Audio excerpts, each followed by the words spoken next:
Da vil jeg gjerne ønske velkommen til dette seminaret, som vi har kalt for Shrinking Space, Democracy and Trade Unions.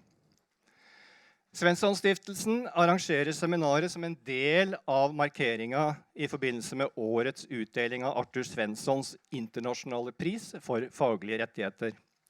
Jeg heter Espen Løken og er daglig leder av Svensson-stiftelsen, som jobber med faglige rettigheter internasjonalt, særlig i forbindelse med Svensson-prisen.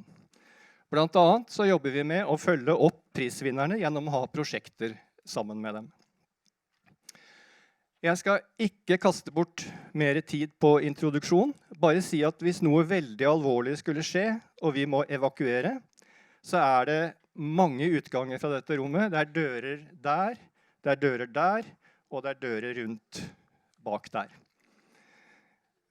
As we have invited speakers from several countries who don't speak Norwegian, the seminar will be in English. Today's moderator is Tørres. She is Executive Director at the Nobel Peace Center. Liv knows the trade union movement very well, amongst others through her work as General Secretary of the Norwegian People's Aid and as researcher at FAFO Research Institute. We are very happy to have her to lead us through the seminar. Please, Liv.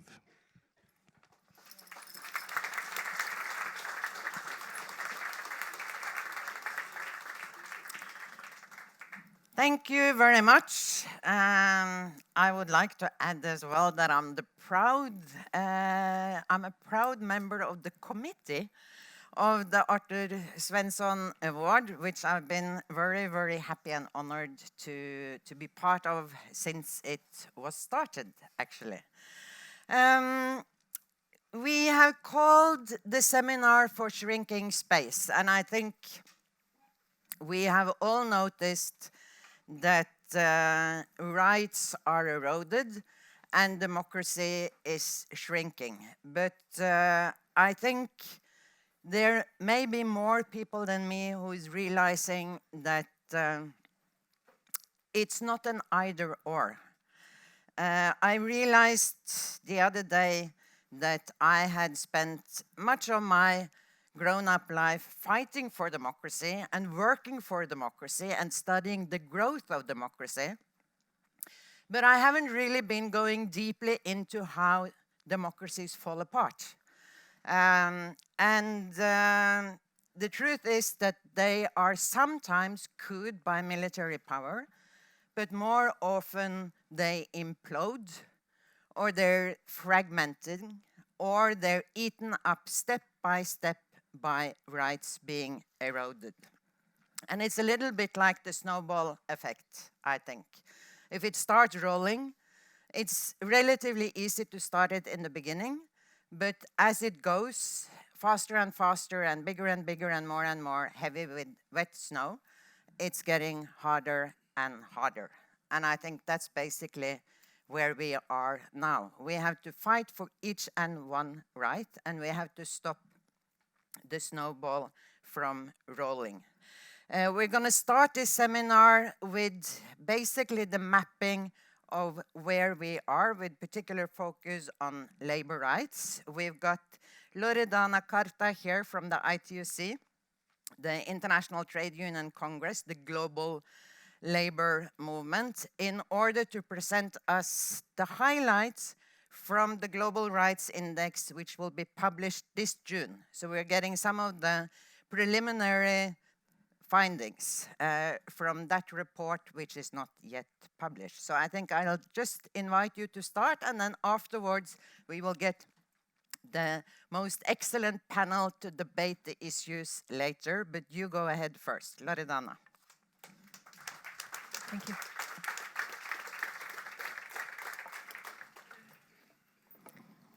Thank you very much, Liv. Good morning to everyone here. Before I start on my introductory remarks, I would like to first congratulate Franz Castro for her prize. Congratulations to you.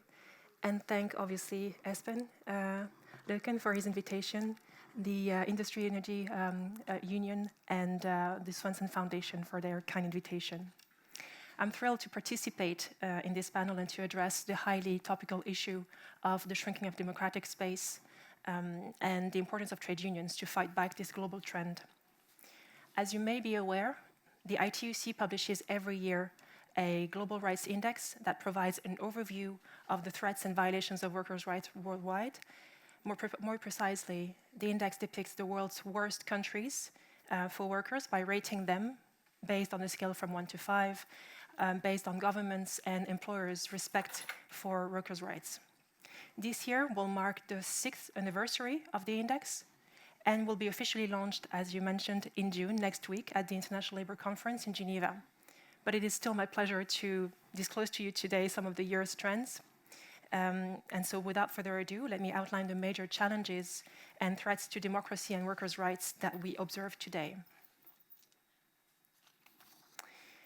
Democracy is in crisis. Civil liberties are under threat in many countries of the world. When we began to analyze the narrative results of our survey, the ITUC survey data in 2014, and we ranked countries, we were in the midst of the global job crisis, and workers' rights were rolled back in the name of austerity and labor market flexibility. Now, 6 years on, we have seen the strengthening of authoritarian regimes and the rise to power of far-right leaders.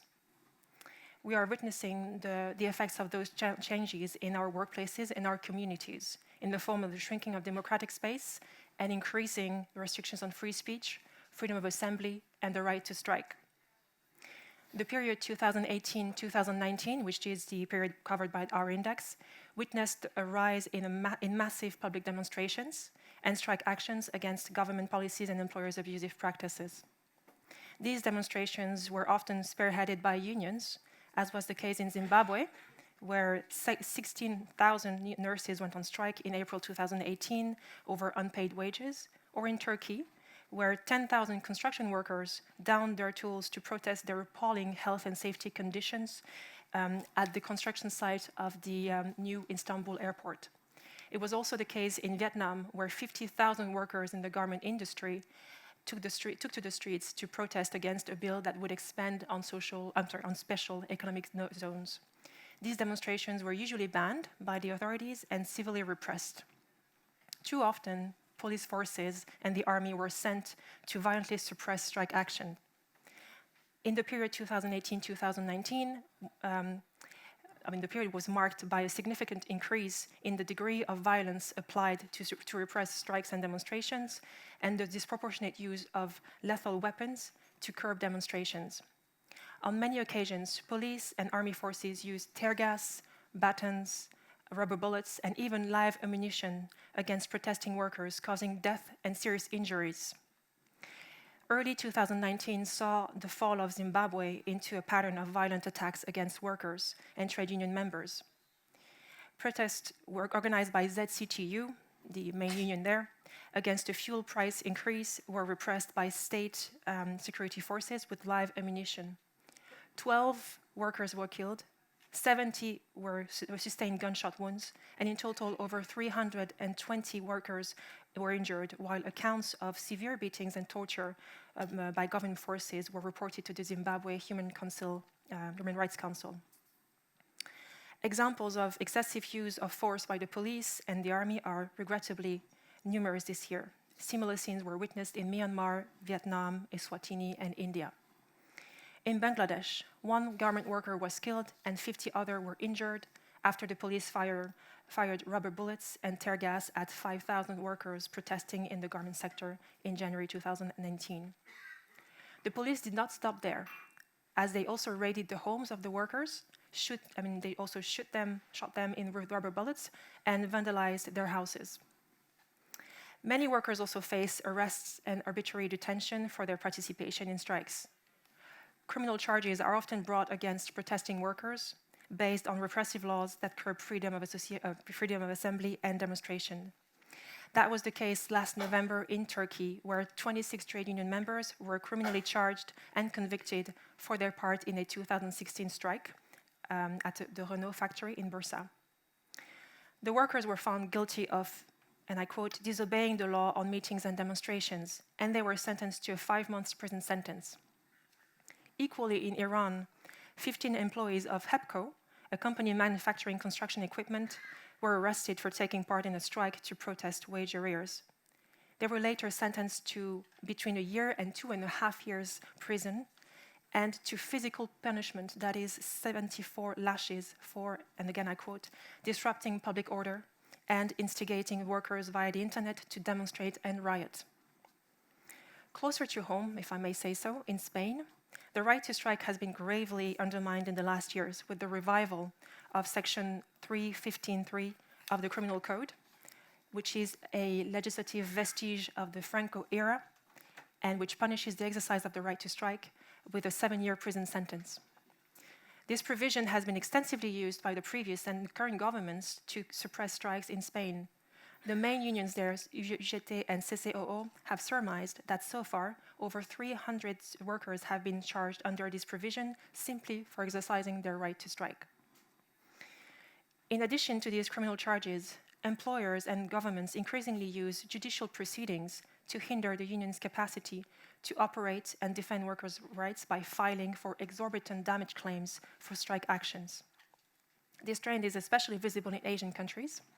For example, in November 2018, the State Railway of Thailand began enforcing its claim of 24 million baht, that is 700,000 US dollars, in damages against the State Railway Union of Thailand and 7 of its official members. The claim arose out of an industrial action by the union after a railway accident that had killed 7 workers. It will take at least 10 years to the trade union officials and their families to repay the fine. In Cambodia, similarly, Cambrew, the largest brewer in the country, filed for a 60,000 US dollar claim against the Cambodian Food Service Workers Federation for exercising their right to strike. The claim was later dismissed by the courts. The increasing judicialization of labor disputes is another prominent feature of the current landscape, as authorities and employers increasingly resort to court bans to curb any attempts at organizing strikes. This trend is most visible in Africa, notably in Nigeria, Benin, and Gabon. Governments also abuse their regulatory power, as is the case in Burkina Faso, where the government declared a blanket ban on demonstrations to undermine workers' rights to peaceful assembly. In other countries, authorities also resorted to special laws to ban strike actions on the dubious pretext that it would disrupt economic activities. In Canada, 50,000 postal workers were deprived of their right to strike and forced back to work by the federal government, which conveniently adopted a special law. Under this law, the penalties for refusing to get back to work range from 1,000 Canadian dollars to 50,000 Canadian dollars, and 100,000 Canadian dollars fine is provided for any union contravening the law. This will definitely hamper the capacity of workers and unions to go on strike. In addition to these extremely serious violations, we also witness that governments are increasingly persecuting and targeting trade union leaders. In a significant number of countries, murders of trade union officials have been on the rise. Such crimes instill a climate of fear among workers and silence their critics towards governments and employers. Latin America and Asia are, again, the regions most affected by such targeting. In 2018, 53 trade unionists in 8 countries were murdered in targeted assassinations. These countries are Brazil, Colombia, Guatemala, Honduras, Italy, Pakistan, the Philippines, and Turkey. In some of these countries, the use of violence against trade unionists has become systematic, as is the case in the Philippines, and I think that France can give us numerous examples of trade unionists that have been targeted for their activism. I will also mention the case of Colombia, which is a notorious example. And today, this country remains the deadliest country for workers and union members, with no less than 34 assassinations in 2018, 10 attempted murders, and 172 recorded cases of threats to life. Most crimes against trade union members and leaders remain unresolved, as the authorities often turn a blind eye or even sometimes order or commit themselves such crimes. In the period covered by the index that will be launched very soon, a large number of governments increased pressure against workers and unions by specifically targeting prominent trade union leaders and arresting them on bogus charges. In Zimbabwe, ZCTU Secretary General Japhet Moyo and President Peter Mutasa were taken into custody in January 2019 following the nationwide protest that was brutally repressed by police forces. I'm sure you all heard about Zimbabwe and the situation there in January and February. Authorities in Zimbabwe have a history of targeting ZCTU leaders. In October 2018 already, Mutasa and Moyo, along with 33 other trade unionists, had been arrested and later released during an attempt to stop a national protest against the tax increase. Some trade unionists were beaten, ZCTU offices were cordoned off by the police, and ZCTU leaders that had not already been arrested were forced into hiding. In addition to this blatant targeting, trade union leaders are often detained and prosecuted on trumped-up charges, and their trials are frequently fraught with disregard for due process and a lack of impartiality. In Iran, the authorities are notorious for their relentless persecution of labor activists in the country. Many of them have been arrested and imprisoned without trial, sometimes in remote and secret prison facilities where they are often tortured. Kazakhstan is another example of how authorities attempt to stamp out the independent labor movement with the prosecution and conviction to heavy prison sentences of the leaders of the Confederation of Independent Trade Unions of Kazakhstan, ITUC, which received the Arthur Svensson Prize last year. The recent charging of Erlan Baltabay, chair of the Fuel and Energy Workers Union, who is accused of embezzling trade union funds, is another illustration of the government's scheme to crush independent unions in the country. As part of the investigation against Baltabay, the authority have repeatedly summoned him for questioning, searched his home and the union offices, and seized trade union documents. His relatives have also been interrogated. The ongoing investigation has effectively paralyzed the union from carrying out any formal activities. Finally, in many countries, attacks on trade union rights are more insidious and often do not make the headlines, but they have the same chilling effect on workers.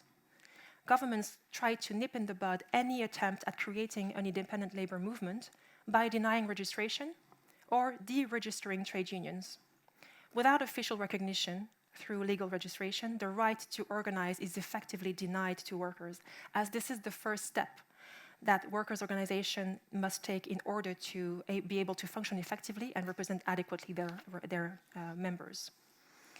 In recent years, we have seen many independent unions in all regions of the world that were denied registration for no valid reason, including in Argentina, Belarus, Burkina Faso, Colombia, Panama.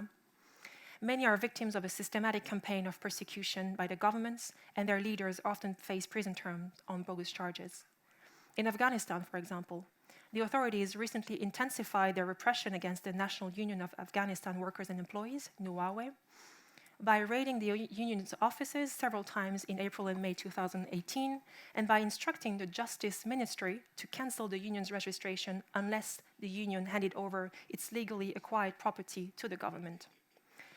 In Kazakhstan, ITUC, which I mentioned earlier, and has been awarded the Arthur Svensson Prize, as I said, was actually deregistered a year before they received the prize, that is in 2017. Since then, the union has been prevented by the government from registering under a new name.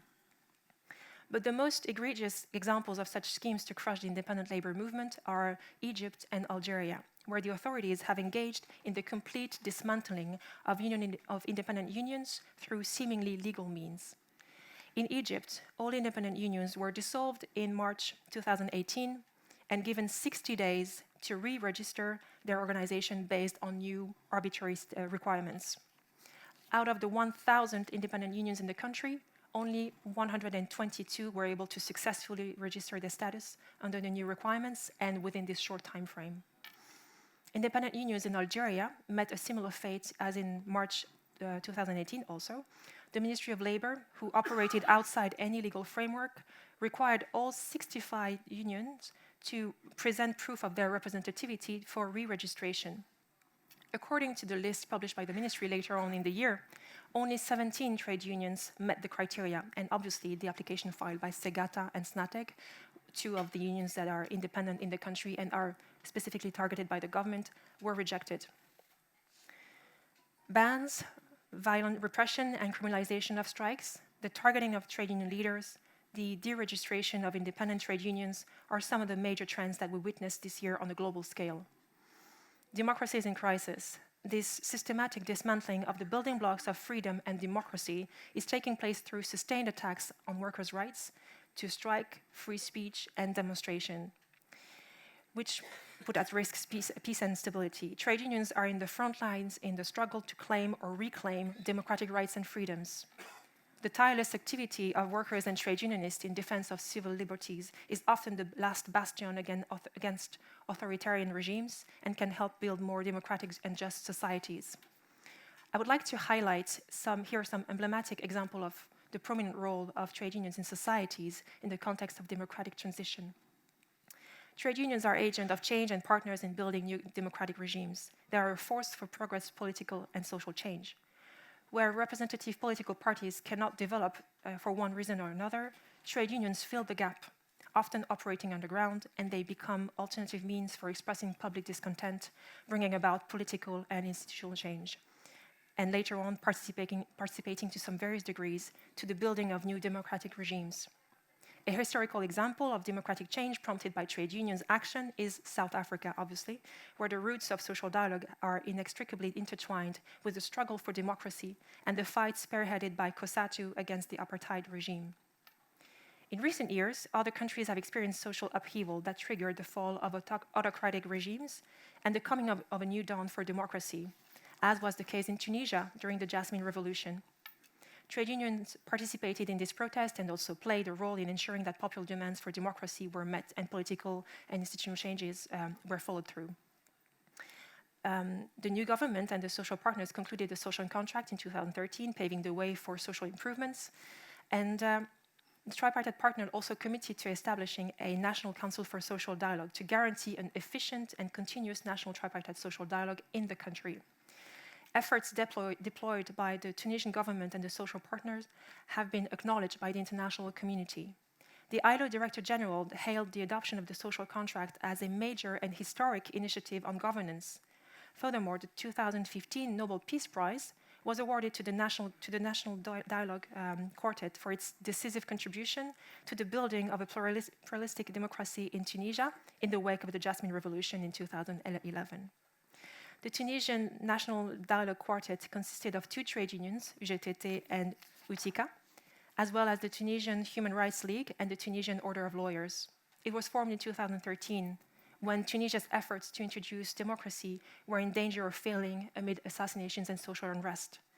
Thanks to the quartet's efforts, a number of key labor victories were secured in the 2014 constitution, including the recognition of the right to strike and the right to form new unions without constraints. The examples of South Africa and Tunisia show how trade unions have been at the heart of transitions to democratic and free societies. These countries struggle with the daunting challenge of building the basis of democratic rule to replace past authoritarian regimes, as well as to address huge economic and social challenges. However, as the example of Tunisia and the recent social upheaval against economic inequality reminds us, nothing should be taken for granted, and the struggle for more democracy and social equality continues. Genuine democratization is not possible without accompanying measures for guaranteeing freedom of association. And inversely, realizing this right inevitably leads to more democratic systems of governance. As such, the levels of respect for freedom of association in a society constitute a good indicator of the strength and openness of a democracy. Equally, where there are serious constraints on freedom of association and other basic civil rights, economic and social development is threatened. Respect for freedom of association is therefore a defining feature of democracy and inclusive social and economic development. I thank you for your attention.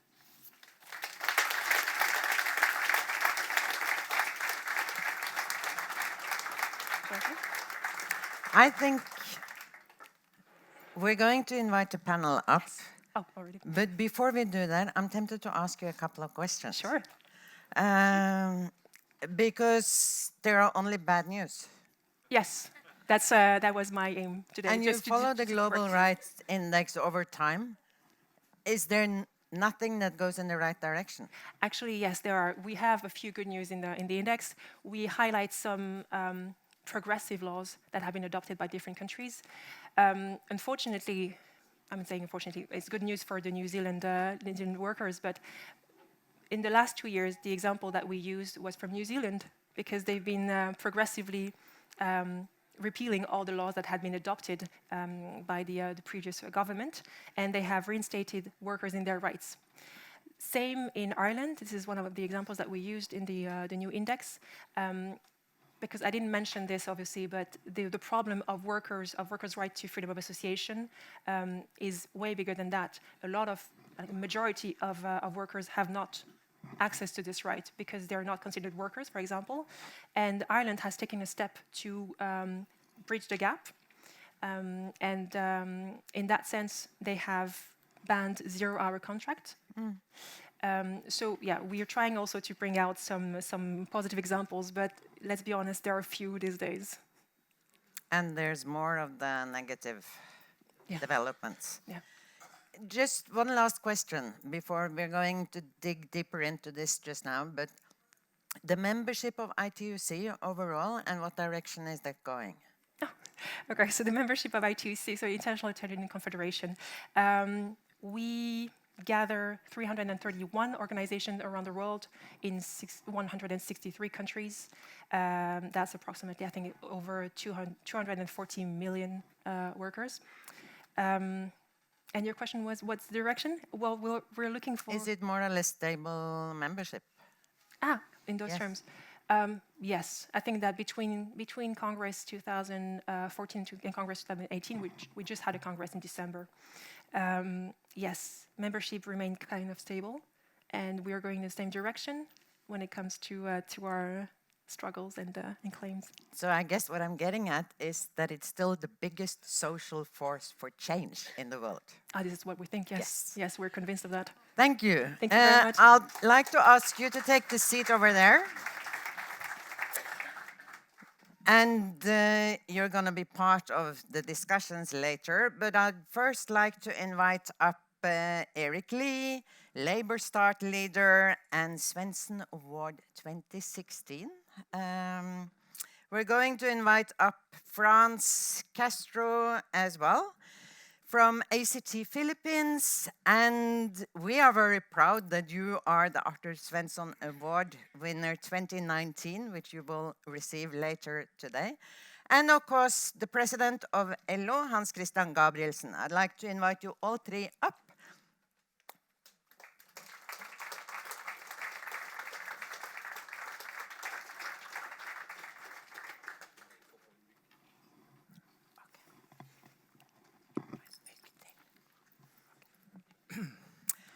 And then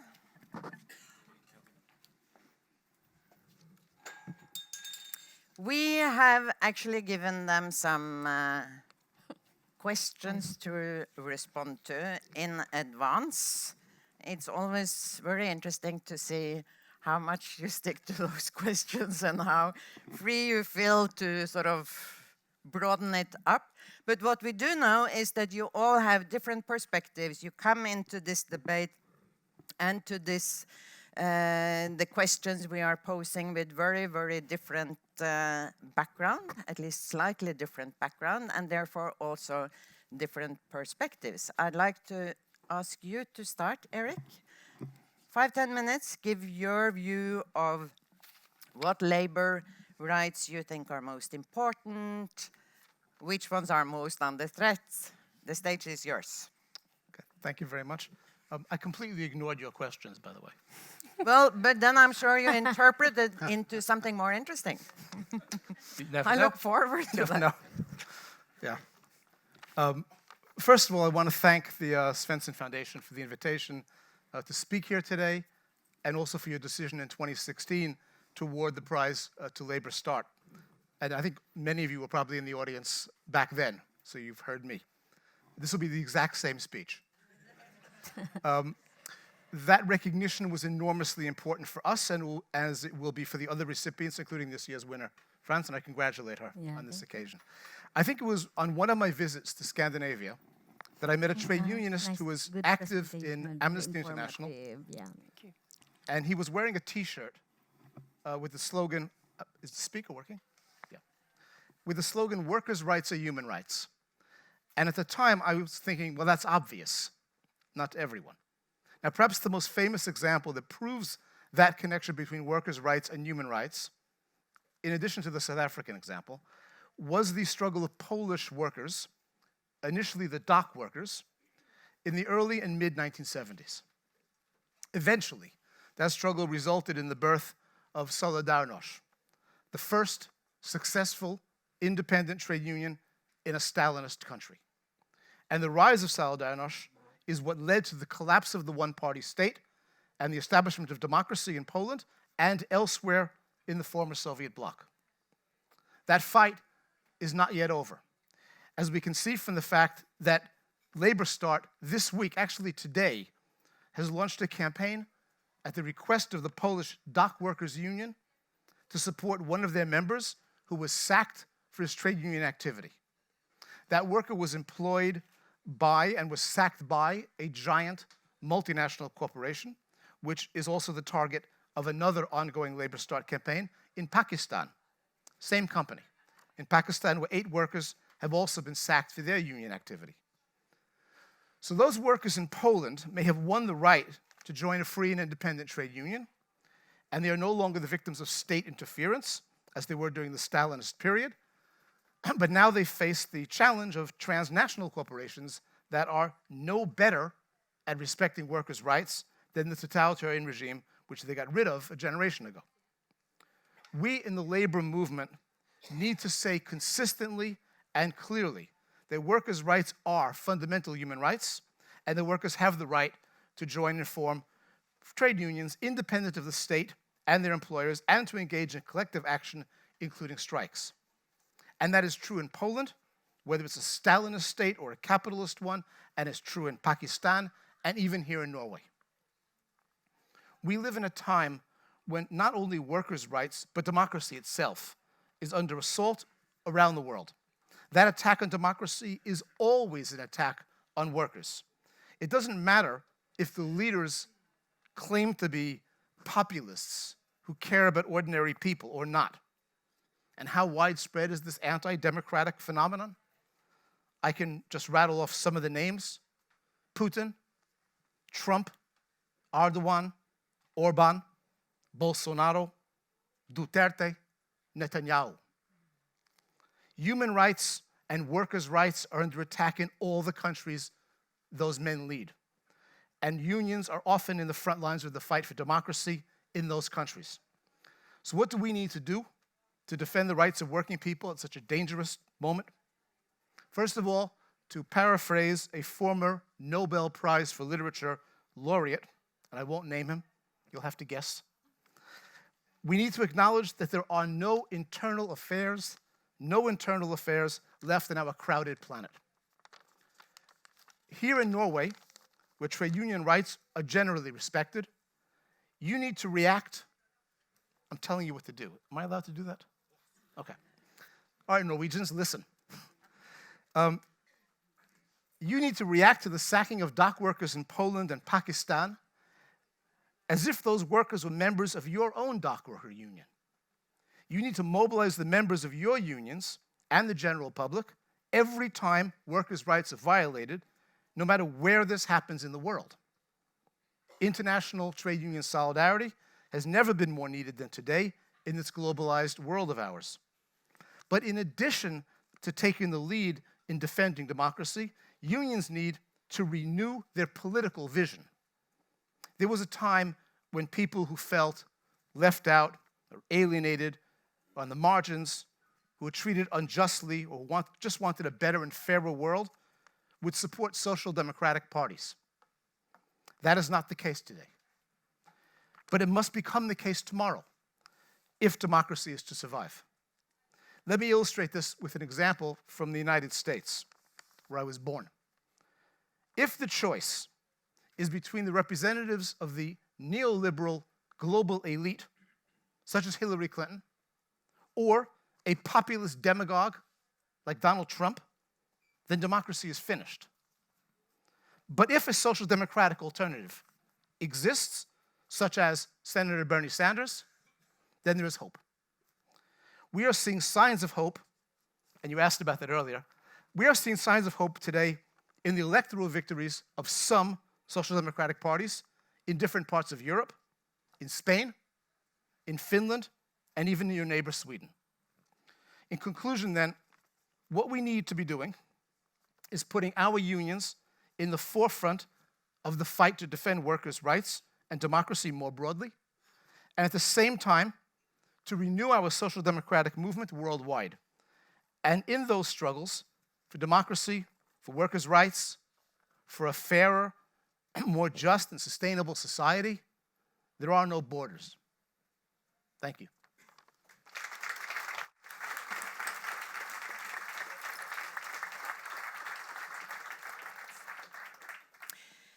Thank you very much, Erik. I think, well, you got a direct appeal as to what we have to do in Norway, Hans Christian. So then I hand it straight over to you. Wow. Hans Christian Gabrielsen needs no further introduction here. You can choose whether to sit or stand, or as long as you talk. As long as I Please, talk. as long as Okay. you talk. Well, thank you, Liv, and thank you very much, everybody, for the invitation. And let me first of all congratulate you with the prize, France. You live and work in a very demanding and dangerous environment, not least because the teachers and the journalists are among the professions that the regime is clamping hardest down on. So it's a well-deserved prize, and I must say I'm truly impressed about the variety of struggles you have been taking on. Higher minimum wages, the neoliberal reforms in the education, expansion of maternity leave, just to mention a few. And I think the world needs courageous and hardworking people like you. So to go from Norway to Britain, Erik, so just to use a British expression, keep calm and carry on. It's very important. So I'll stand up because the sight is something that differs with the view to the papers here. So I need to stand up. Most people might ask what we mean about the expression shrinking space. And the metaphor is new and it's catchy, but the concept of closing the civic and or democratic space isn't new. It's all too familiar, and trade unionism has always been about claiming the very civic space which is now under threat. Labor rights, including the rights to form trade unions, the right to collective bargaining, and the right to strike, hand in hand with social dialogue. These are the pillars of democracy. Building democratic processes is in turn a cornerstone for sustainable development. But however, the workers' ability to exercise these rights in the workplace is deteriorating drastically worldwide and leading to worsening labor conditions, weaker social protections, and increased inequalities. And leading causes of this decline are the endless pursuits of profits, increasing corporate power, and the changing nature of employment relationships. Among the groups facing the biggest challenges in exercising their rights in the workplace are migrant workers, women workers, supply chain workers, informal workers, and of course domestic workers. And the growing power and the geographic reach of large corporations means that states are increasingly unwilling or unable to regulate these businesses entirely. In addition, they have become keen to weaken the right to strike. And in a number of countries, like we heard from Loredana, We see a deregulation of labor markets and a rollback in policy support for protecting labor markets. And last year, the ITUC noted that decent work and democratic rights grew weaker in almost all countries. If I got the figures correct, I think the strikes has been severely restricted or banned in 123 out of 142 countries. 123 out of 142. Violence by state and private actors against trade unions and rights activists, including during peaceful strikes, has made the decent work and the trade union work almost impossible. So the world is facing a series of crises and challenges. And I think it is a time when we need people to peacefully speak out and to contribute with their talents, share their ideas, and help society work towards its problems that we see now. But we see ourselves in a situation where leading politicians, even heads of state, as Eric mentioned, question the legitimacy of international human rights treaties and the multilateral systems, including the UN. Today we have our Donald Trump attacking the media, making statements that propels racism, misogyny, xenophobia, Russia that promotes foreign policy designed to destroy democracy elsewhere, and in the Philippines, Duterte continues his murderous war on drugs. Democracy depends upon individualism. It depends upon freedom, right, and trust. And when leaders are frequently asking, what is truth? They do this because if nothing is true, then evidence is irrelevant. And then nobody can criticize power. So I believe that we must therefore protect and stand up for truth. Never let evidence become irrelevant. Never let ourselves slip into the comfortable indifference that doesn't demand us to act. If we are to tackle the problems of shrinking space, we need a better response, a coordinated response, a response that does not only pay lip service to human rights. We need to rediscover genuine solidarity, even when it comes with a price. So let me therefore not end with a Nobel laureate, but with a famous Churchill quote.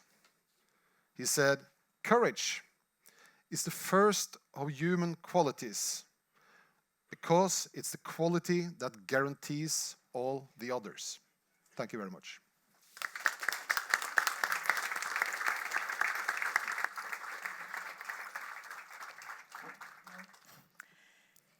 Now, I must just say that there are actually too few Nobel laureates to quote as well in this field. I'm sure I'm not supposed to say that, but there are, considering the strength and power and potential and actual deliveries and results of the labor movement, there have been too few peace prizes. I mean, that's true. But now we're going to listen to you, Frans. First, congratulations with the award that you will get later this evening. You will also get the speeches, and you will hear why the committee thought you are an outstanding leader.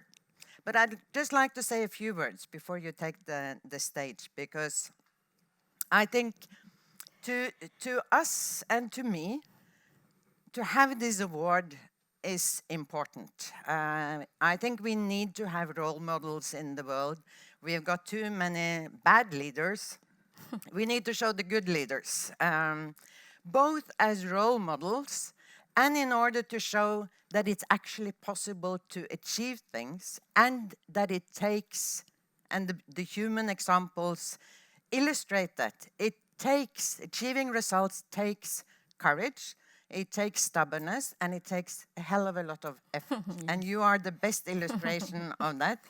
You never gave up, you kept going, and you fought the battles. Now and then you don't succeed, now and then there are setbacks, but there are also some major achievements. So please, Frans, the stage is yours. Thank you very much. I am overwhelmed since yesterday of the importance of our union and of course the significance of being a recipient of Arthur Svensson Award, a very prestigious award for human rights.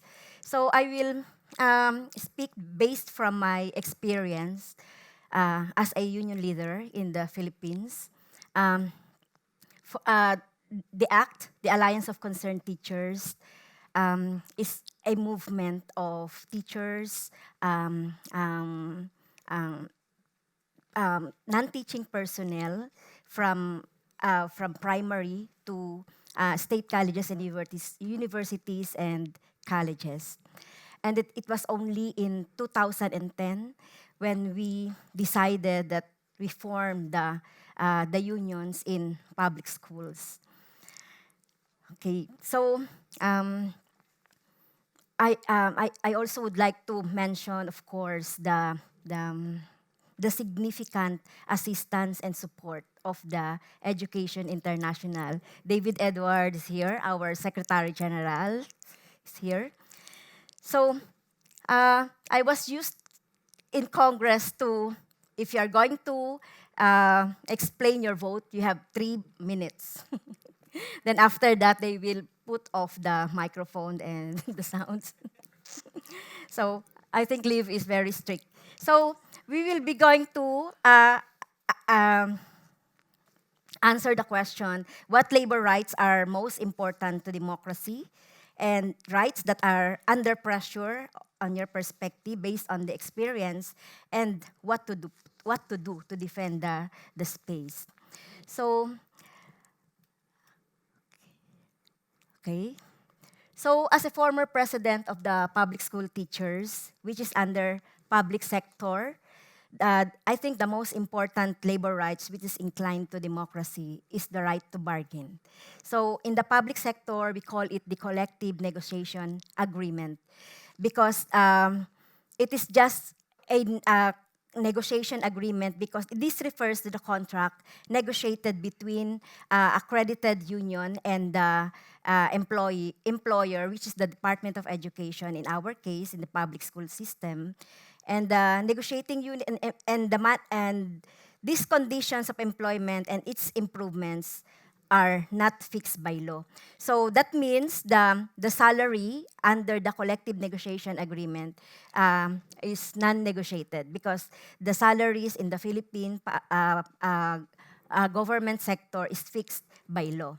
So in the public sector, the labor rights are limited to those fixed by law. Hence, the negotiation is needed to alleviate the working conditions and labor rights of the government employees that are not fixed by law. If you don't have a CNA, the decision of the government employees is just one-sided and most of the time favorable to the management and employer. However, even if there is a concluded collective negotiation agreement, still the unions that not enjoy fully due to the limited funding from the government. Because the benefit that we will be having in the collective negotiation agreements is funded through the savings of the MOOE. So we are tied to the appropriation from the government and subject to the availability of funds for negotiated items to be implemented. And another labor rights such as the security of tenure, safe working condition, women's employees' rights, and early retirement age are also important for us in the public sector. And these are also mandated by our constitution so that the government employees will not be abused in work or will have a decent work. So next, so what are the labor rights that are most under pressure? Based on our experience, it is the right to negotiate, which is under pressure. It is the most, in the public sector, unionism, because even if the both parties, the employer and the union, agreed to a CNA, there is no guarantee of full implementation, especially of economic rights under it, because the funding of the agreement is based on, again, based on the savings. And the right to security of tenure is also under pressure because the government is the number one, and the number one violation of these rights, the right to security of tenure. Okay. So, what to be done, or what are we going to do to defend this space? So, first, to defend our union and our rights, we should be vigilant and brave in pushing for our legal rights and internationally mandated rights. Okay. Number two, our union should be united in all issues and concerns of the sectors so that the unions can cater the needs of its members and will be able to recruit more unionists for a strong and better union. And lastly, the union busting or unfair labor practice is also dominant in the Philippine public union sector. So, the Philippine setting to eradicate the union, its officials and even members, due to this, our union must be strong and we should be united and we should link with other unions as well so that we can fight for these union rights. Thank you very much.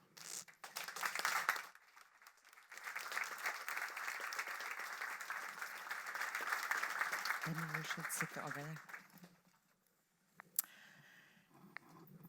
Thank you very much, all of you.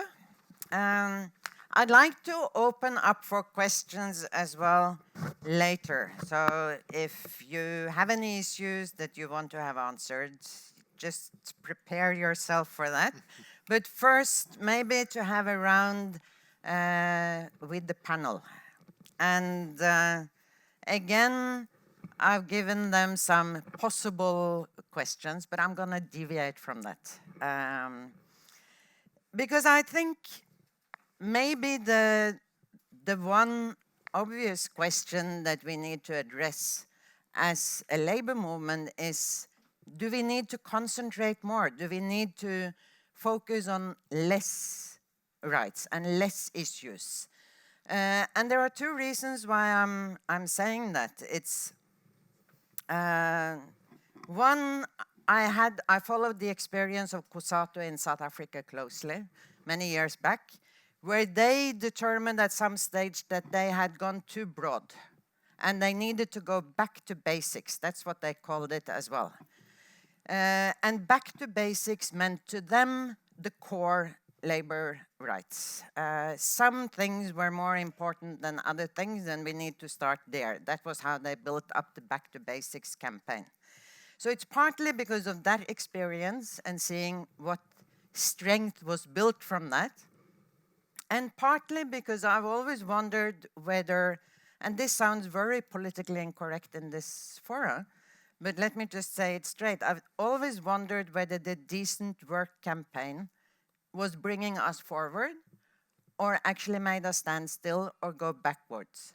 Because the Decent Work campaign was formulated on the basis that we didn't achieve progress on labor rights. So therefore, we rewrapped it, now I'm simplifying it, but in a broader campaign. But we didn't necessarily achieve more.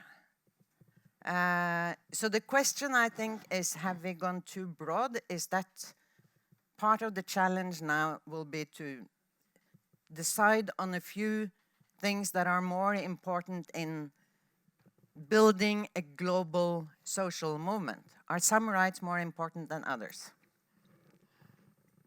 Eric, do you think we should narrow it down? No. No. Why?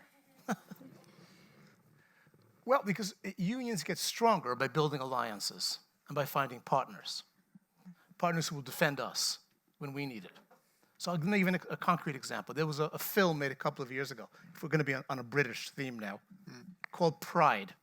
I don't know if it came out in Norway, any of you saw it, but it was about the miners' strike in the 1980s and about a group of, oh, somebody saw it, and about a group of gays and lesbians who supported the miners and the whole story. And it's an extraordinary story, and the end of the movie actually shows how the gay community and the unions strengthened each other. Now, you could have made the argument, well, you know, unions should fight for workers and gay rights issues, while important, they shouldn't get involved in that. It's divisive. I completely disagree. I think you build alliances with the women's movement, with the environmental movement, with students, with gay people, with the fight against racism, with, you know, minority communities, everything. Because every alliance we build makes us stronger and brings us allies. So maybe COSATU had its own specific reasons why they did what they did. And COSATU has not gotten stronger, by the way. If it's gone back to basics, that hasn't actually helped them. COSATU has been divided and gotten much weaker in recent years. So we're going to come back to that. They got stronger for a while, and then they got a lot weaker. But we'll get back to that. And I think they did build alliances, but they decided to concentrate on the right to organize and the right to collective bargaining as a basis for all their alliances. So, but you got some very good points. Loredana, what do you think? Well, I would tend to agree with Eric, actually, on the fact that we need alliances. It's actually, yeah, it's the core of what unions should be doing right now, because as you mentioned earlier, your question to me concerning the decrease in membership in unions, we see also that we need to reach out to new groups that are not covered by unions, that are not whose issues are not addressed by the unions. I'm thinking about, you mentioned earlier, informal workers, domestic workers, women groups also are usually excluded. So I think, yes, to get stronger, we need more alliance, and I completely agree with Eric on that point. Absolutely. Hans Christian? I agree with Eric, but I would also like to add that we must never forget what the purpose of the union is. The purpose of the union, I think every trade union have this in the first preamble of their statutes. And the purpose of the union is to organize members, organize first, and then to defend their labor rights and economic rights. So this is the core of our purpose, to organize and to then promote the working conditions and everything else. So I think that the major issues, which Frans also mentioned, that is under attack globally now is the right to organize and to do collective bargaining and the right to strike. And to me, these are the core issues that, you know, strikes directly to the core of the trade union movement, which is now under attack. Frans? Yeah. I think we should value all the rights, the union rights that we have now, because these are the rights that were fought by so many unions. That's why the rights of the unions evolved. So we have many unions. So we equally treat them equally. And yeah, we need an alliance with the different unions all over the world, and also linkages with other organizations, because our enemy is very strong. So we should be strong and fight for our rights. Can I just add one more thing? It struck me when what Eric said about political parties in the US. And I think another attack that has been done over many years successfully by the right side, the conservative side of the politics, is to break down the alliances between the union movement, the trade union movement, and the political parties on the social democratic side. You know, the story has been told that you have to separate trade union and political alliances. That way, both parties will flourish and be stronger. Well, look around. The opposite is what is happening, and that's exactly what the conservative parties are after, to weaken both the social democratic movement of the politics and the trade unions. So therefore, I think that we need more, cooperation also with the trade union movement and the social democratic left-wing parties. Can I push that issue a little bit longer? Because when Loredana talked about the South African case, and we touched upon it now, there's no doubt in my mind that part of the background story to the Labour Congress COSATU's collapse in South Africa was about political interference from the ANC side. So we want cooperation with parties, but we want some sort of independence. We at least don't want them to interfere. And where are those critical points? Can you elaborate a little bit on that, Hans Christian? Because it's not easy to, I've been to explain. I've been to South Africa many times, and they say, well, we have the same relationship to the ANC as you have to the Labour Party in Norway. And I will say, well, it's not. Well, I don't, Yeah, I don't think so. Can we take that a little bit further? And I think it's important, first of all, that these are separate organizations, separate political parties, and you need to understand that these are separate. The way you influence, the way you make your voice heard is as a member of the party or as a member in the trade union, inside that organization. That doesn't mean that you don't cooperate on top level or on community level. But it's important to understand the separation between the organization, that the one can't dictate the other. Sometimes, of course, we would like to do that. If I mention some political issues here, I think it's not very understandable, but I think everybody understands what I mean. Sometimes you would like that to happen, but it's so important to separate the two organizations, or that you have the cooperation, but that doesn't mean that you have the right to dictate one another. Erik, what do you think? It differs tremendously country by country. The ANC was not founded by COSATU. The ANC was founded 70 years before COSATU was created, and the ANC was founded as a national liberation movement and not as a trade union, and wasn't even founded as a left-wing organization. Nor as a party. Nor as a party. So, it's so different from in a country like Britain, where the trade unions founded their own political party to serve their interests, which largely, generally, the party has done. And that's true of many social democratic parties are founded by unions. The case of America is the most extraordinary one, because the unions have no official relationship to the party. And there are unions which historically have supported the Republicans, strangely enough. Yeah. So, Sanders is probably the first American politician in a mainstream party who's actually said, basically, I'm a trade unionist, I'm part of the labor movement, what can I do to help? No American politician talks that way. Every country has its own history and relationship. Yeah. But the core is unions need political power. Yeah. And unions get political power by putting people in parliament, by supporting political parties. Unions can't ignore politics. They can't. And parties need labor as well, because it's always struck me as very strange that the Democratic Party in the US doesn't realize that they need labor. They do know that. Well, they've seen it over the years, but they saw it too late, it seems to me, huh? The Democratic Party in America has a strange relationship to the labor movement. They make 1 million promises every time, none of which they carry out, and unions routinely fund them with millions of dollars in support, hoping that next time they'll do better. This has been the pattern for decades and decades and decades. Loredana and Franz, do you want to comment on this before we proceed? I agree with Erik that, and also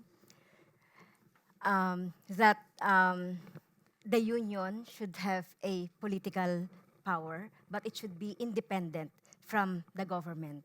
So, like for example, in the case of in the Philippines, so we are aligned with independent bloc in the Congress, though we are minor, or we are in the minority, but our voice, the voice of our labor at our unions being raised in the Congress, and there are some gains that we are getting from the representation of our union in the Congress.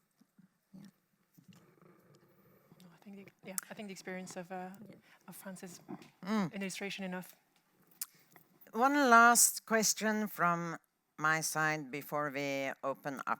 We've got 240 million in this global movement, the best organized force in the world, with the most power, potentially, the most resources, the most potential.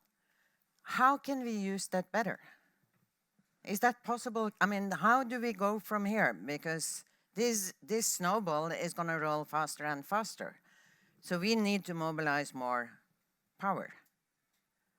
How do we do that? What are the 2-3 ingredients that we should put into this? Hans Christian. I'll come with one ingredient, and then we can make a dough together here. Now, one of them is crucial, and I think it's been mentioned on this stage for many times, and Eric mentioned it as well, international solidarity.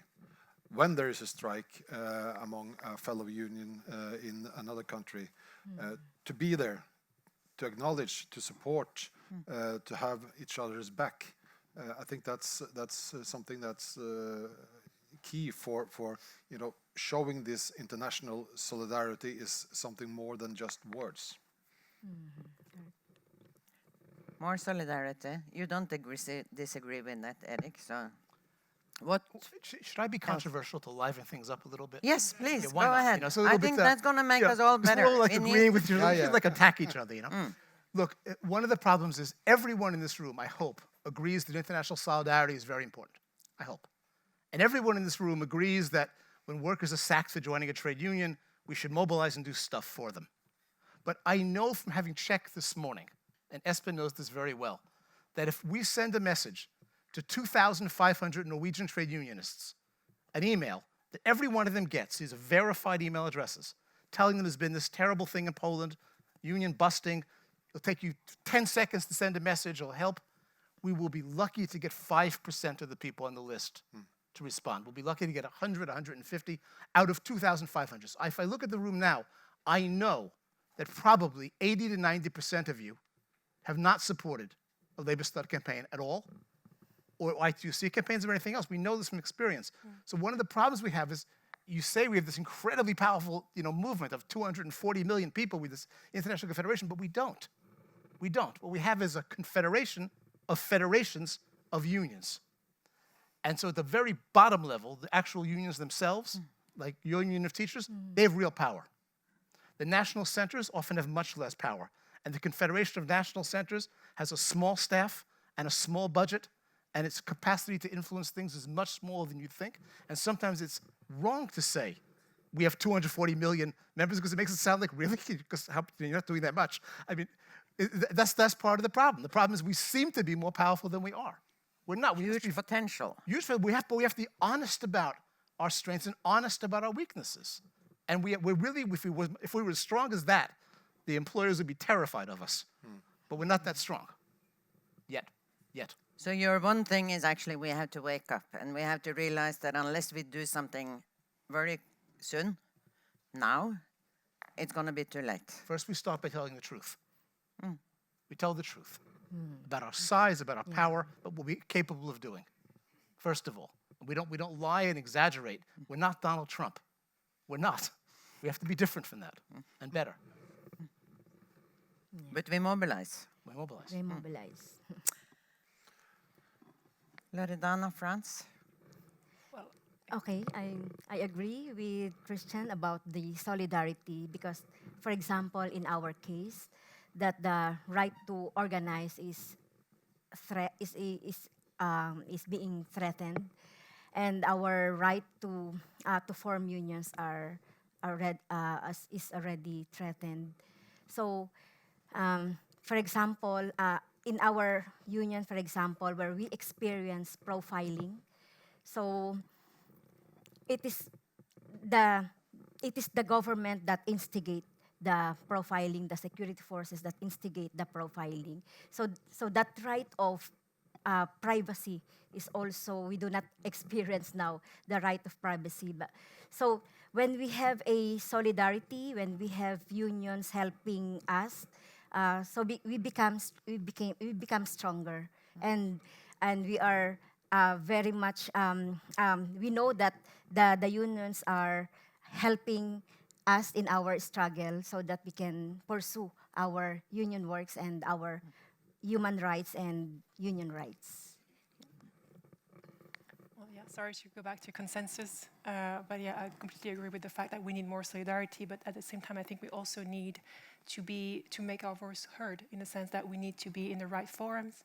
We need to push for our claims to be heard by other stakeholders, because right now there's a lack of legitimacy of many of the forums that decide important rules for all of us, and the unions are not present or they're not heard.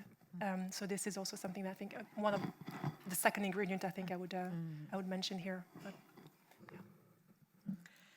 Very good. We have a microphone, and Espen is the volunteer to bring that around. Questions, comments. We all share the goal here of making that potential into something really powerful. So, any issues, but please introduce yourselves.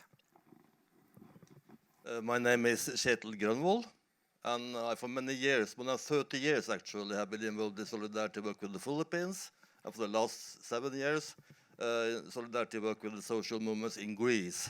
And there are many similarities between Greece and the Philippines. That's also so about the trade union movement and the workers, the conditions and the position of the trade union movement. In the Philippines, in the late 80s, more than 30% of wage workers were organized. Today, the share is less than 9% due to structural changes, contractualization, and violent oppression. I myself knew more trade union activists and leaders that were killed during the wave of extrajudicial killings during the time of Arroyo and Aquino. In Greece, in the 80s, Greece got one of the most advanced and progressive labor legislations in Europe.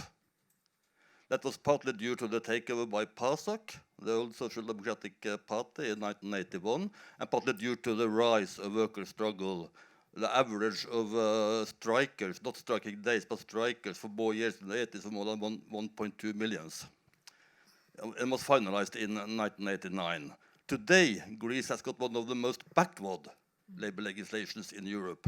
And it's not the work of authoritarianism as we have learned to understand the concept. It's not the work of the emergence of the far right. It's the work of the European institutions. IMF, the EU Commission, European Central Bank, ESM, ESFS, and Eurogroup and the European Council. They forced changes in the legislation up in Greece in 2011 in negotiations before the second memorandum. And it is settled by Greek law because they were committed to change the law. It means that collective bargaining actually is prohibited. In practice, it is prohibited. Collective bargaining agreements, in practice, are prohibited. And it's the work of the European institutions. I would like to have some.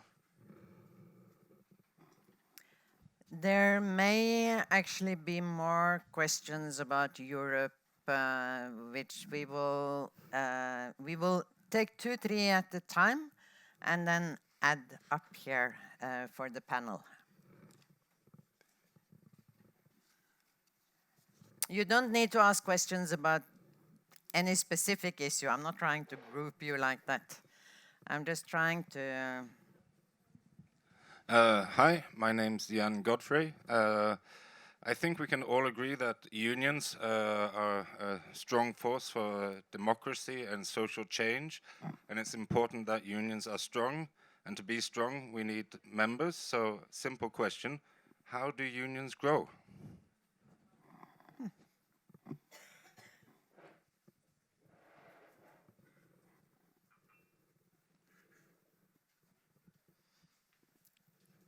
Camilla is...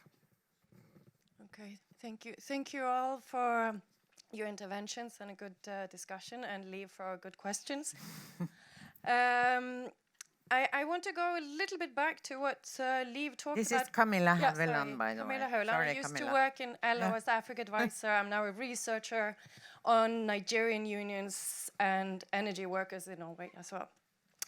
But I'm this point of going back to basic, because we talk about the right to organize, and one of the questions, especially what I know more in Africa, but we also see a little bit in Norway, that organizing itself may be a weak point of the unions. It's extremely difficult, but in many countries there's actually a failure of unions to go back to basic, go back to the workplace and organize from the bottom. But because this also goes back to questions of alliance politics.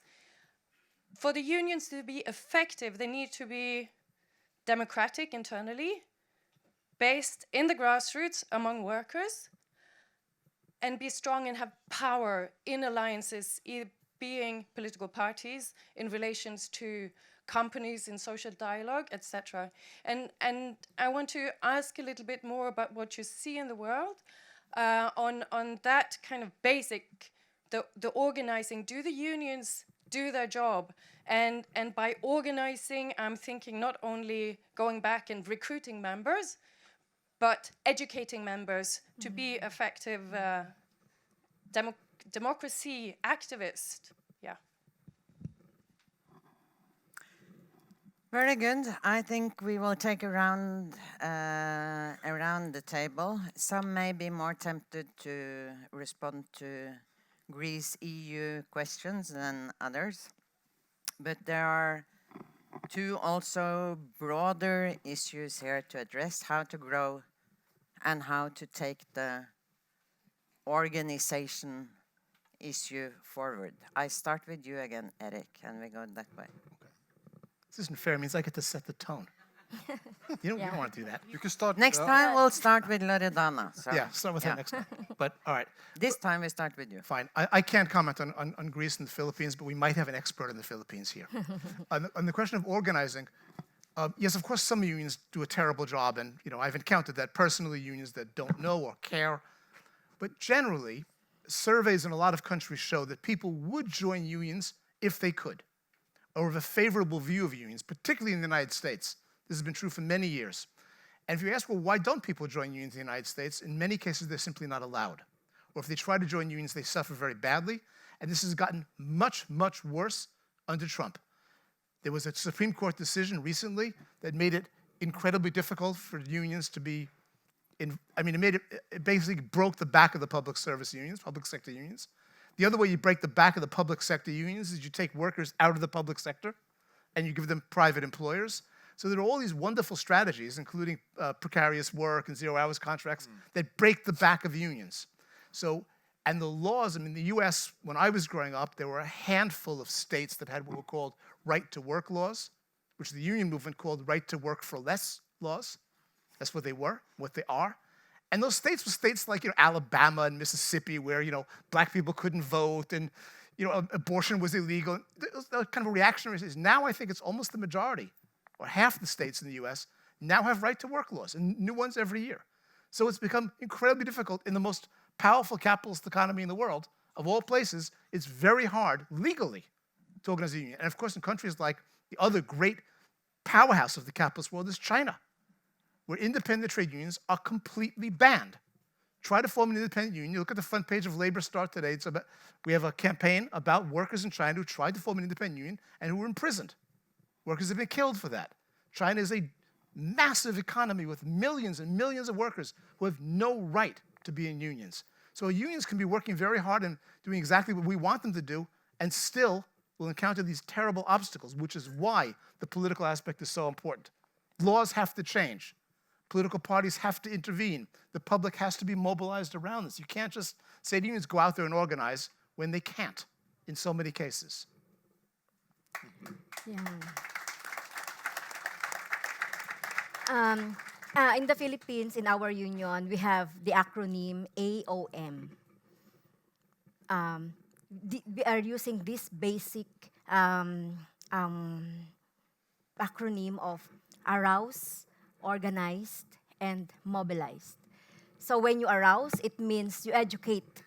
So I agree, you should go back to to the grassroots, to the targeted union members, and you painstakingly educate the members what is public sector unionism, what are the rights, what are the benefits, and all the basics about unionism. And if it comes to the issues like salaries, you have to explain when it comes to different benefits of the unions and other laws. You have to explain. So you will start always to arousing the members of the union. And then if you have already aroused the members of the union, you can organize them. So that is our experience. You can have them, recruit them now to become a member of our union. And after that, you can mobilize them. So if the union knows their rights, if the unions knows the issues that they are fighting for, they can go with you to the to lobby or to go to street or to picket. So you are mobilizing them. So that is the way we are organizing our union and to recruit our union members. Well, very good questions, all of them. It's strange when you look at the policy documents nowadays from the OECD. They're very supportive of what we call the Nordic model, the Nordic thinking of how can a state, a country, be successful in today's economy. And they are very supportive of a strong welfare state. They're supportive of many of the issues and mechanisms that we here in the Nordic countries find well functioning. The tragedy has been, when it comes to executing some of the policy from the OECD and especially the IMF, and the demands that the IMF has set to some of the countries like Greece, and the tragedy following the aftermath of the austerity policy of the EU. You see it in Greece, but also in Britain with Brexit. So they have failed when it comes to the execution of the politics. And I will also say that the austerity policy that I've been following since the financial crisis has proving disastrous. When it comes to organizing, the challenge now is, especially when it comes to Norway and other European countries. When I started working, this was a typical factory, some 500, 600, 700 people working in the factory. Nowadays, it's fewer and fewer of these, factories with that kind of size. It's smaller and smaller units especially within the service sector, makes it more and more difficult to create a local trade union at the site because the manager is always there talking to you. So it's important. So it's difficult to join a union and more difficult to create a local trade union. We have, together with the unions here in Norway, started to focus on how to organize especially coordinated within the service sector. And, we haven't cracked the code, but we are making progress. And to make progress is to not give up after the first attempt. It's to, keep on doing it. Because I think it is traditional trade union work, but you have to do it in a different way now, with different approach than you used to do back in the 80s when I got organized. But can I probe a bit further on that? Because I think it seems like we're living in a time where it's relatively easy through social media, etc., to gather loads of people on a square to protest about something. But to get the same people to organize, we find more challenging somehow. But without the organizations at the basis of the demonstrations, it becomes incredibly fragile.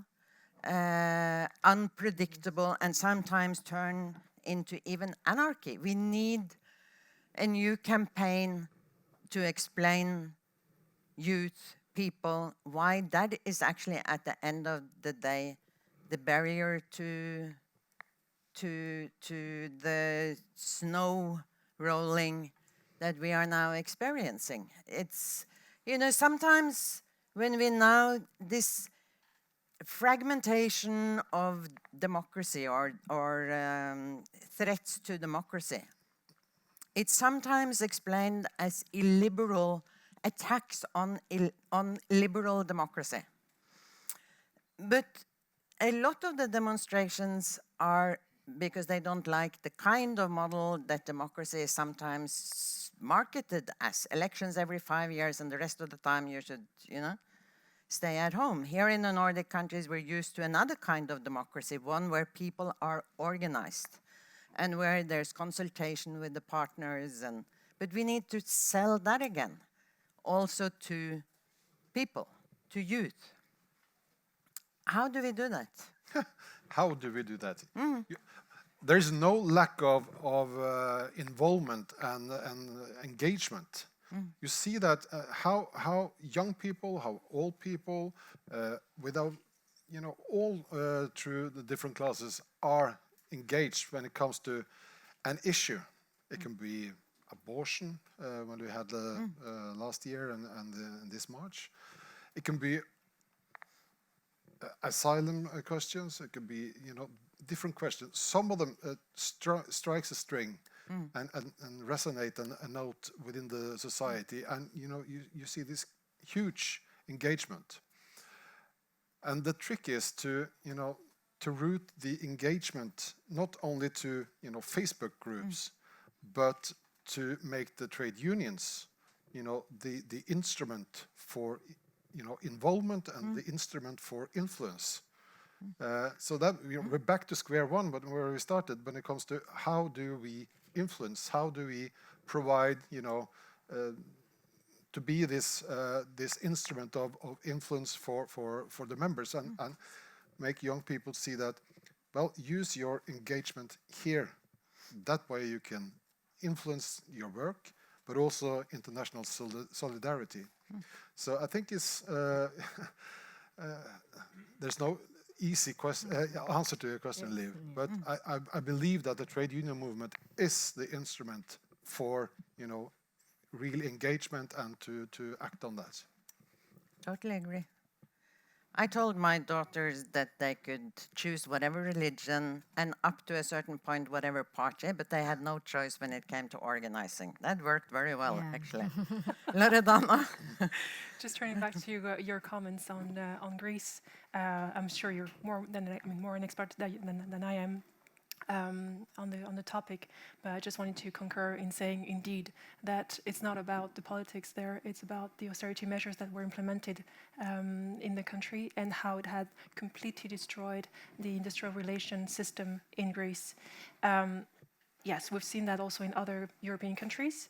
And I think from last year also, I can tell you that in last year's index, we were highlighting the disastrous effect on collective bargaining that the Troika measures had on several countries, and also the influence of foreign businesses on the policies that are adopted in different countries. I had in mind Romania, or Macedonia or Montenegro as well, where businesses were even dictating their ideal labor code, and Parliament and the government were receptive to those suggestions, like strong suggestions, and adopting regressive laws regarding workers' rights. So this is also a trend that we see and that we must fight as unions. And this is what I was saying earlier, that we need a seat at the table. We need to raise our voice when it comes to that, because some negotiations, some rights are reneged through bilateral negotiations between governments and businesses. I think everything has been said on organizing. I think that we have experts here on how to organize at ground level. And I cannot agree more with your comments here, Camilla, right? Sorry. That we need to focus on grassroots level. But also we cannot forget that there's a fragmentation of, I mean, there's also like external factors to the decline in unionization, the fragmentation of the workforce, obviously, and we need also to fight, and this is the lawyer speaking here, we need to fight also on the legal level. That is, we cannot accept that some workers are just purely and simply excluded from labor rights and the labor code, just because their conditions of work do not fit a certain model. I'm thinking about platform workers and platform economy workers in that sense. So yes, there's definitely a need for us to regroup at grassroots level, but also to include more groups that are at the time marginalized and excluded. Hans Christian? Just to go back to your first question, if I remember it correctly, that was about, how should we, should we narrow it down? should we narrow it down? I think what we are debating now is one of the proof that, well, we shall remember what the core business is.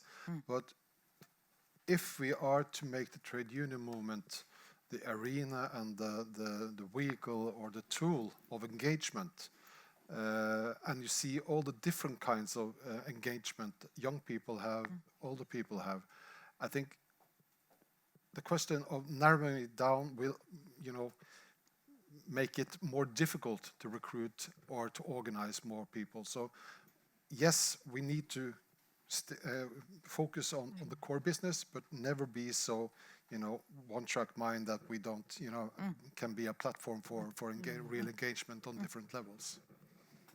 But I guess all of you are saying that we need the alliances, we need the broad perspectives, but we need to remember that the core is organizing, collective bargaining, and the right to strike. Yep. So, Yes. and I think Camilla and we've seen some strong unions, sorry for talking on your behalf, in Africa, but we've also seen some very weak ones that have not had the focus on organizing, and the struggle needs to be shaped on the local level. So we can't come in and fix things for others, but international campaigns focusing on organizing with the right approach and education is sometimes useful. Isn't that more or less it, Camilla? Yeah. We're going to open up for one last round of a couple of comments and questions, if there are any.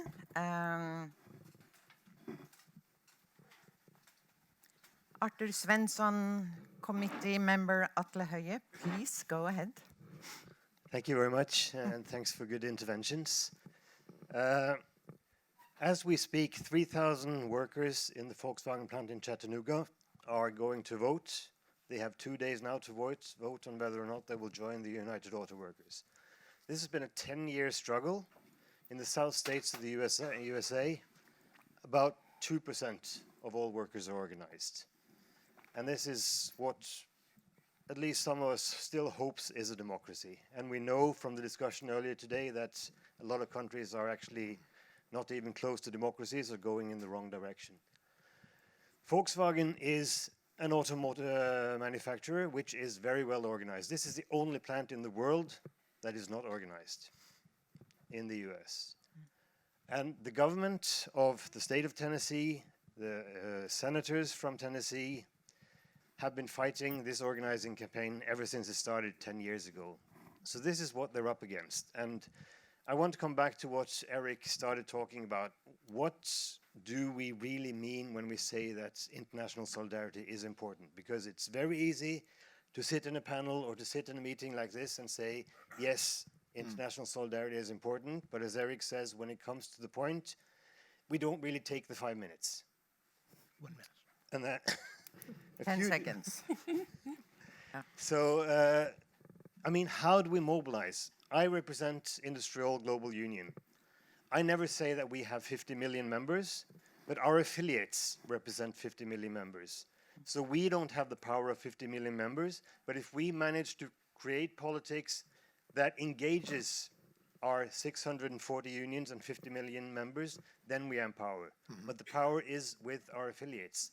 So with our small, scarce resources, yes, we should have the power if we manage to mobilize them, but the normal way of things is we don't manage in sufficient degree. So how do we do that?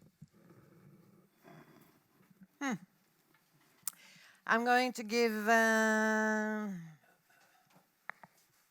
a little bit of time to think and see whether there's other interventions.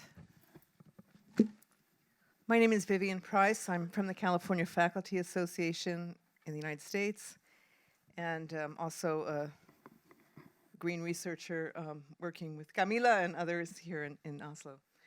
And I think one of the things that we're talking about is understanding. You know, we say education, but I think it's not just education, because people can sit in a classroom and get talked to, but it's about so many in the countries in the north are talking about, you know, how to extend our rights. And what I've been impressed by in Norway is that you have a philosophy of being international. I can say that that's certainly much more so than in the United States, where people are fighting an individual battle on every day about what can I get from me. And that philosophy is spread through media, through Hollywood, through the television. And I think this is something that we have to talk about, is how do we try to change the, you know, promote not just about collective bargaining, but what it means to actually care about one another. And, you know, to say social media and doing a petition, we have to really believe that that's going to make a difference. So I think we have to talk more about what education or understanding and solidarity mean. Thank you very much.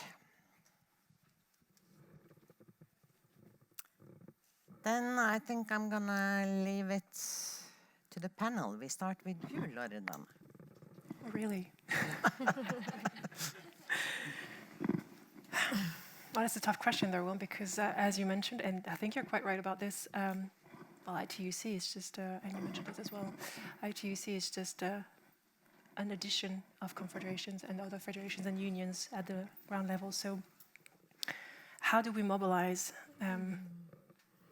I was actually, listening to your intervention, so I wasn't really thinking of my answer, but let me just think. Yeah, let's not forget here that we have a strong network here, but sometimes, and I think this is probably what you were hinting at, we're losing sight of the fact that we share the same struggles throughout the world. I think there's a lack of, there's a distance that is created in our economy, and I think we have trouble just imagining that the struggles that some Filipino workers or workers in Namibia are the same struggles that we experience here in our countries, or same or similar experiences. And so I think that this is this link, this bond between workers that we need to recreate. Education is one of the aspects of it. So that would be, yeah, I think the core of my action in that sense.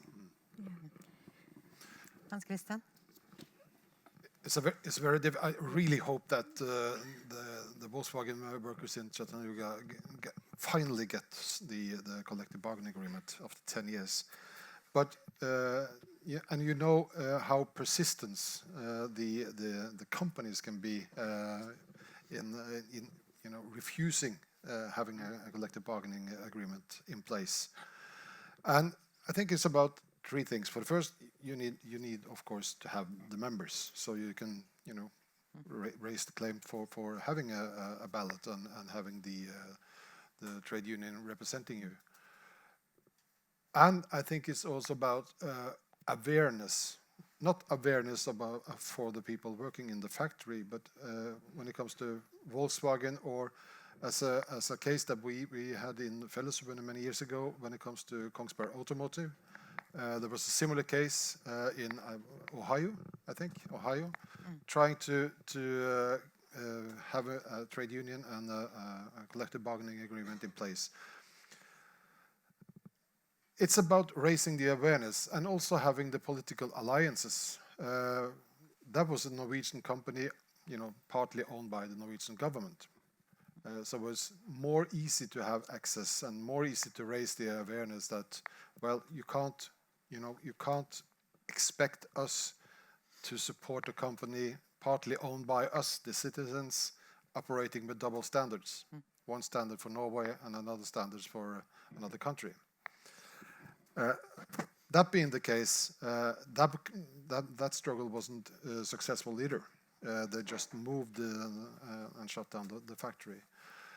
But raising the awareness and using the tools that we have, whether it is the ITUC, nORWAY, who in fact has 26 members, not 940,000, 26 members, our unions, using the awareness and using the alliances to influence also where it hurts the most. And for example, for companies like Volkswagen, it's the reputation which hurts the most.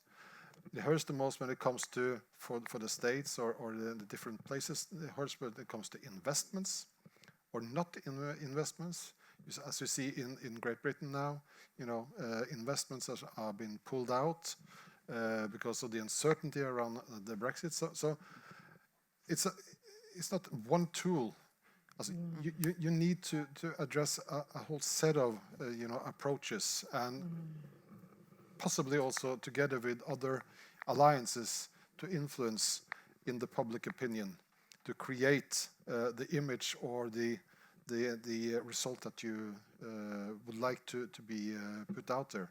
Because just having the pinpoint and sending emails to your members, that's good, but it doesn't do the trick. You need to have a much broader approach, and to do that, you need persistence, strong federations, strong trade unions, but you also need to have alliances, political alliances, but also alliances with other NGOs.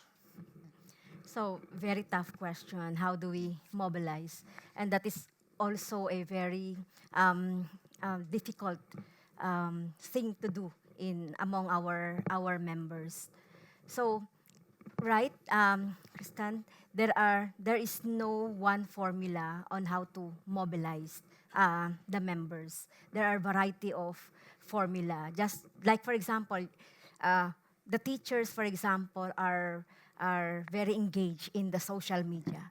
So when we, for example, campaign for higher maternity protection or rights and other rights, so sometimes we use the social media. So the level of awareness of the members or union members were raised. And we also because teachers are so creative. Like for example, we do chalk dance, or we do chalk talk, just like an activity that would mobilize the teachers. And with that, we ask the media to cover our activity, and that's the way we mobilize teachers in different districts and in different levels and activities. Eric, you go last. Yeah, did you see how I did that? I managed to be. You did. First I set the tone, now I get to end. Fantastic. It's amazing. Yeah. It's years of experience. I don't want to answer any of the specific questions, partly because I don't know the answers to them, but the question you raised, California Faculty Association, catch your name, it stimulated a thought in my mind, which is when we talk in general to the public, and particularly to young people, about, I don't know, raising wages or job security, you start falling asleep, right? I mean, these are not sexy topics at all. And the trade union movement was not based on that. My other profession, when I'm not busy with labor laws, I'm a historian. I love history. I think we learn so much from it. In fact, everything we learn from it. And one thing we know is when the modern labor movement was formed, it was formed in 1864 in London. There's a particular moment that we date, which was when the first international was created, the forerunner of today's ITUC. the first organization ever internationally of trade unionists, presided over by Karl Marx. We can say Karl Marx in Norway? Yes. We can. Yes. And we can say anything we can, in but Norway. it's interesting. Yeah. And Marx had already written in one of his pamphlets by then, he already written that he rejected the horrible slogan of a fair day's pay for a fair day's work. He repudiated kind of decent work. He threw it out the window. And the slogan they had, and probably none of you will know this, over that meeting in English in London, the first meeting ever internationally of trade unions was, anyone know? Really? Wow. Looks like I can make something up now. No, but the slogan was actually, all men are brothers. So the vision, forgetting the fact that it wasn't gender correct, but this is 1864. The vision was not, we're going to get better wages, or job security, or we're going to have, certain right grievance procedures. The slogan was basically, we're all human, we're united by our humanity, there's something bigger than us as individuals, and nations don't matter. This is an extraordinarily a soaring vision for the labor movement. Labor movement, I would not have dedicated my life to the labor movement if it was about increasing people's wages by $1 an hour. That's not worth your life. Labor movement is more than that. We all know that in our hearts, even if we don't talk about it. The labor movement means all men are brothers, all women are sisters, we are all human. And we're united by that. That's why internationalism is not secondary. Internationalism is central to who we are as a labor movement. That's who we are. So that's, great, let me end on this note, right? Because it's a very nice, soaring note. But yes, so it is about workers of the world uniting. Because we are all human. That's what it's all about. Very good.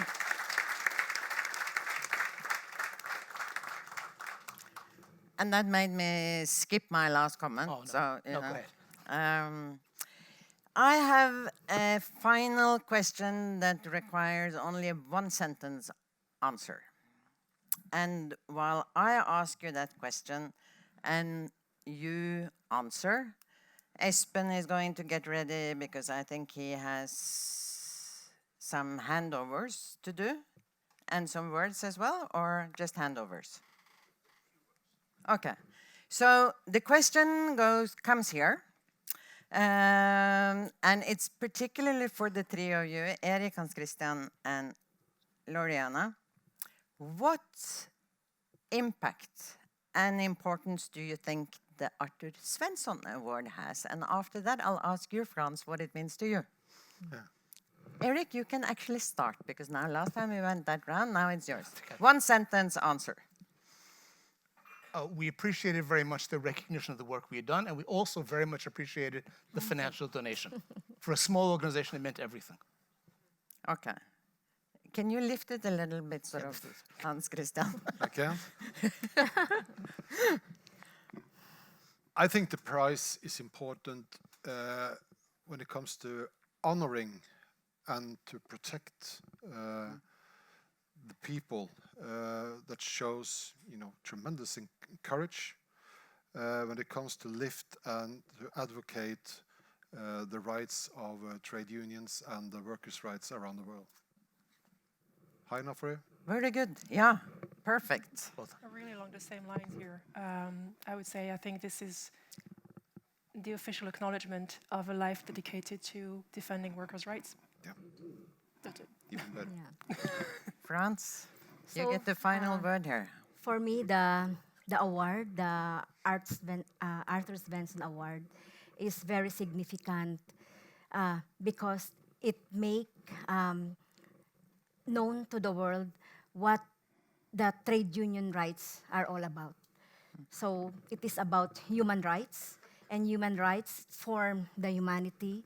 And the Art Svensson Award would make us more motivated and accept all the challenges in organizing our unions and fight our union rights. Okay.